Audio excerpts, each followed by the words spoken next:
beautiful artisans on YouTube. Welcome to Echo Art with Carmella-T.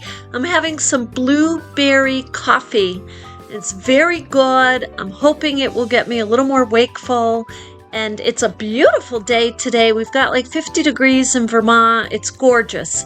But I wanted to drop this video because yesterday in the live, somebody had asked about stitching the blocks. So I kind of like I really didn't catch that until after I was reviewing the video. Now this particular project, I celebrate, or my intent is to really celebrate the designs and aesthetics of the patches. However, with that said, I want to and wanted to, and I am stitching on the little connecting patches, and showing you, and we went over the layering and whatnot, and stacking for our Boro inspired patches, and then I added some hearts. So I wanted to take this opportunity to just very briefly show you how I'm adding the appliques, how I added some French knots, how I go ahead in the blocks and add some running stitches, because those aesthetics, they just add to your quilt. I mean, they're just beautiful. This quilt that I had made it's very simple, and you can certainly leave your quilt like that too. It's a minimal running stitch, sashiko stitching with your Boro building. And if you don't want to add anything else to it, you certainly do not have to. It's just gorgeous without it. However, if you want to embellish it and add things to it, that's a celebration in itself. So I show you in these next couple of clips, giving you some ideas. And at the end, at the end of this project, I will be sharing with you all of my blocks. I'll show you the whole quilt and what I ended up doing. So, but I give you an idea on where I'm heading. So you'll see it in this video. So anyway, you have a beautiful day, and I hope that this helps. Okay, so we're going to start here with this little patch, and I just love this combo, the gray linen. It's organic, it's beautiful. This is cotton with a little frayed, and I really want the frayed, delicate part of this to be emphasized. So what I'm going to do, I want to center that a tiny bit. Doesn't, okay. And so what I'm going to do is some very simple seed stitching, and that way it will let the fray part of this piece be emphasized a little bit. Now you can start from the back, like, underneath the backing of it, or you can start, like, fold your pieces up, and you can start that way, and have a knot on your thread so it doesn't come through. And then when you do the next stitch, when you do your first stitch, just go all the way through the backing and your pieces here, and take the pin out so you don't hurt yourself. Now seed stitching, as I was, this was one of the stitches I believe I showed you in the last few videos, but they're very teeny tiny stitches, and they're going all different directions. So when you bring you're not going to space it much through where you just pulled your needle up. You're going to kind of go like right next to it, and just go in different directions. Bring the needle up somewhere else on the piece, and it doesn't have to be as far as I'm going. I just do that because I like to see them spread out first and how it's affecting the piece. So I'm going to go right next to where I came up, and I'm going to, you can go up right next to it if you want, or go a little ways over. And you start to see, and you're like, well, wait a minute, I can't even see those. But the more of these you do, they adhere the pieces down so delicately, and you start to notice it after multiple stitches. You don't notice it right away. You just don't. And you're not going in any kind of perfect line.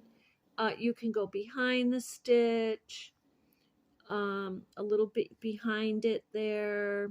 Now, if you want, because I'm working a couple of pieces of fabric, I've got this beige piece, and then I have this beautiful gray piece. I can, excuse me, I can do seed stitching on both if I want to. And that might be very lovely, but I'm not going to. I'm going to do a very tiny running stitch on the gray.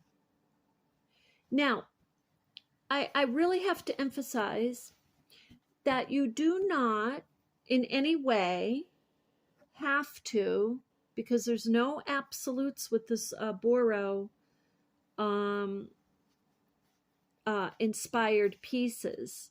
Once your creativity kicks in, you can pretty much design any way you want. For example, when you do running stitches or you put your patch down, there are designs out there. I have seen them and I have done them where they extend the running stitch just up a little bit, and they bring it over and they come back over, and it overlaps back onto the patch. So we're going to do that too, because I want to show you that, and that's just a very artistic approach. It's lovely. And so this is one piece I wanted to show you. I'm going to take that pin out because it's going to get me, and if I keep getting my elbow near it. So what I'm going to do, I did a few of these, and you can see the texture effect starting to take form on this piece. You can just see it. It's there.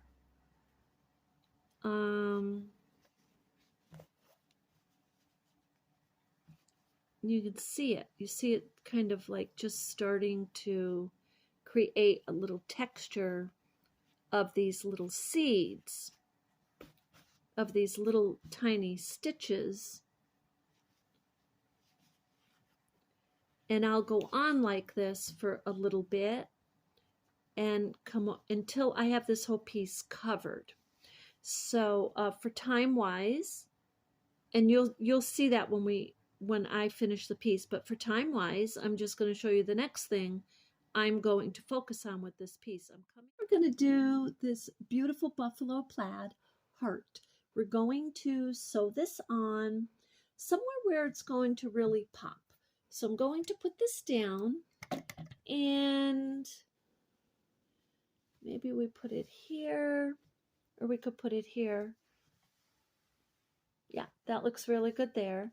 And this is a good place for it because this kind of is puckering this little fabric, and I put some sashiko stitches there.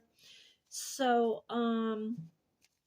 only because someone was asking about that. And so there's a number of ways you can address that. You can put some sashiko stitches, or you can do sashiko stitches and an applique. That might be a nice way to kind of even out the piece. And that's what I think. So with this, and then just put a very simple stitch around it, and maybe some sashiko stitches through it. You could go like this. You could start out with some very simple running stitches, and while you're doing your running stitches, you get to the edges, just automatically do a whip stitch. That's a nice, easy way to put your applique on and to secure it. So with this though, the one thing you want to remember is not to leave, like for example, you sew it over here and you're like, okay, well that's on, but you don't want to leave huge spaces when you're doing an applique like that. You don't want it flopping like that because it's not secure and it could get caught on something and rip off very easily. So with that, what we're going to do, I'm just putting these out of the way, is we will continue to sew this on. We're going to go back over and we're grabbing, so you can see that we are grabbing the edge and we're just going to go straight. And you know, with the buffalo plaids or checkers, use the grid given you in the design to help you with your straight lines. Some people are really concerned about their straight lines, and I cannot emphasize enough that this particular method adopted from the 1600s or influenced from the 1600s, and at least how I'm doing it, the straight lines are not necessary. The humbleness and the aesthetics come from the fact that you're freehand stitching. The little crookedness is expected. They have a sashiko sewing machine that actually makes the stitches crooked. So I know there's some people out there teaching this has to be even running stitches and perfect. Now that's because they're teaching that method. They may have patterns, they may be using a hoop. Boro in Japan, in the country of Japan, developed into very contemporary, very intricate and beautiful designs. So there are different methods. This is freestyle method. So when you're stitching, you be easy on yourself. If you want to get to the straight stitches, practice will get you there. Grids, different tools, you can do that and learn about that more. However, it is not a part of the aesthetic here. So you can give yourself a break and enjoy and relax how you are stitching. And so we're going to grab the end here, and then I'm going to come up and I want to go back across. Now you don't have to do it this way. You can do up and down and different, or you can go around the heart.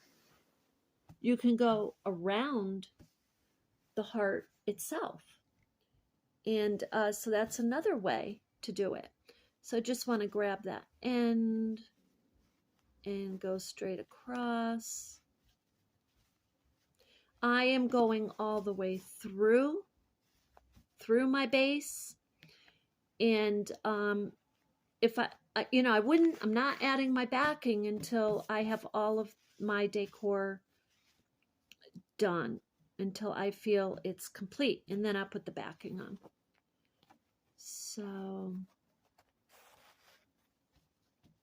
So that's the heart. That's how I'm going to continue with the heart. And so I'm going to go, let me just show you this because some of you may not.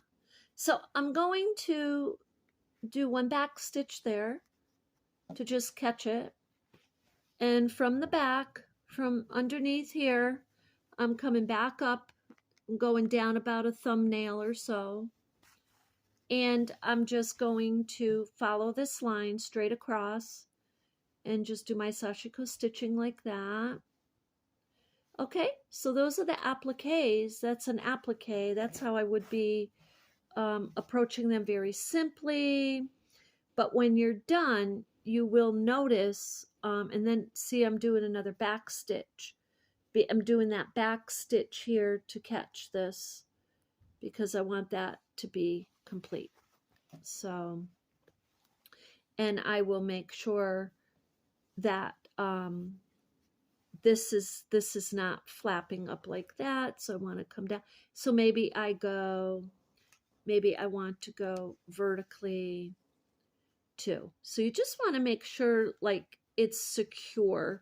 Whatever designs that you're using, you want to make sure that your applique or your shape is securely stitched on. Whoops, that didn't come through. Where is it? Here it is. Okay. So that fell off the needle, so we'll leave that. I'll come back to that. But that's your heart, and you can see that applique helps even out that piece a little bit too. It's just absolutely lovely. This is lovely. So I love that. So let's see now. What we can do is find a piece that has no appliques on it. So maybe you just want to put some stitches in. And this is a nice simple piece, and I will use a contrasting, I'll use white. I kind of almost think like pink would, or yellow would go lovely with that too. So, and we see our yellow right above it. But you can do just a few stitches on this. You don't have to do the entire block. But let's say you want to do a nice running stitch, and you just kind of want to dress this up a little bit. So you see me starting in just the back of the piece. However, I do work the entire, all of the layers as I go through. So I'm just going to stitch a few up, go up here. And that's what I'm going to do with this piece, is I'm just going to add my running stitches. Now, you see here, you've got this piece. Now you can go around it or you can go through it. It's up to you. It's however you want to do it. So if we go beside it, and we're not going to go through it, you just follow the piece around. And that in itself is a design.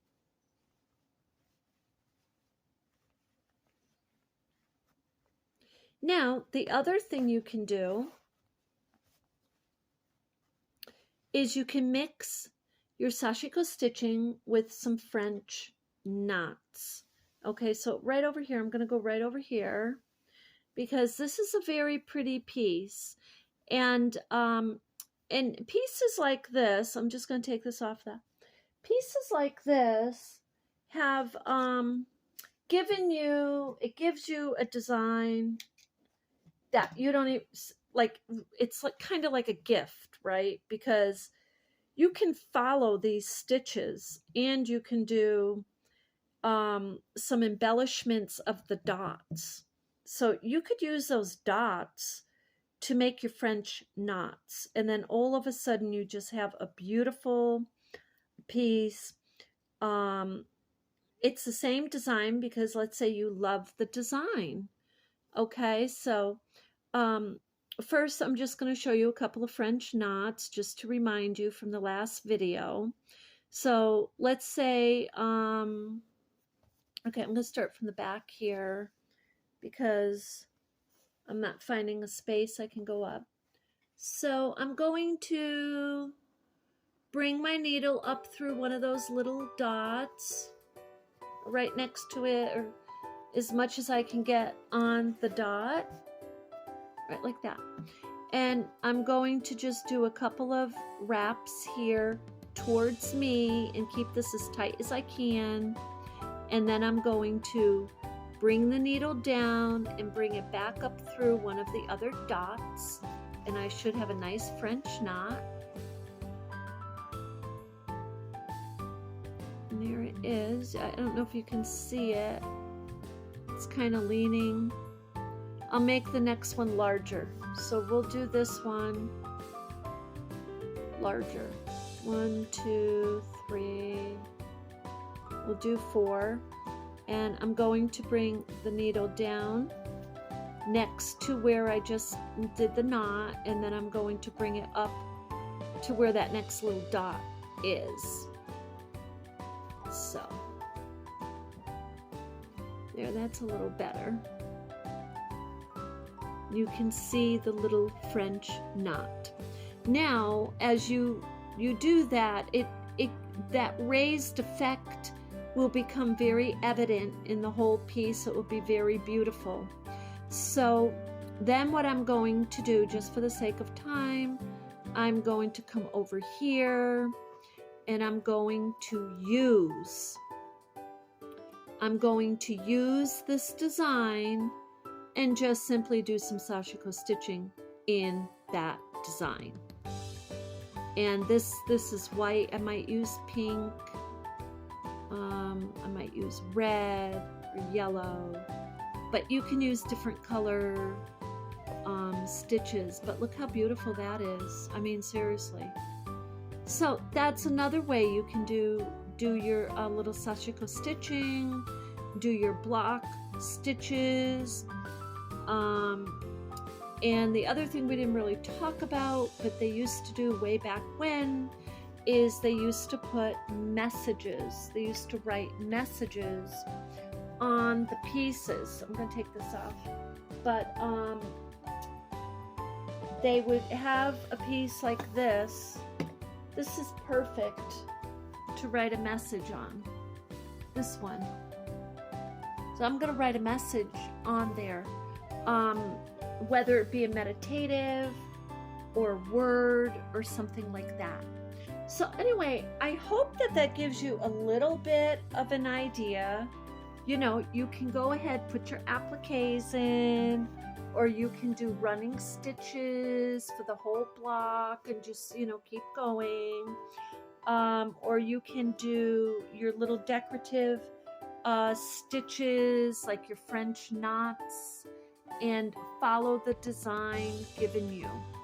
So I hope that gives you some ideas, and you'll get more ideas when after I'm done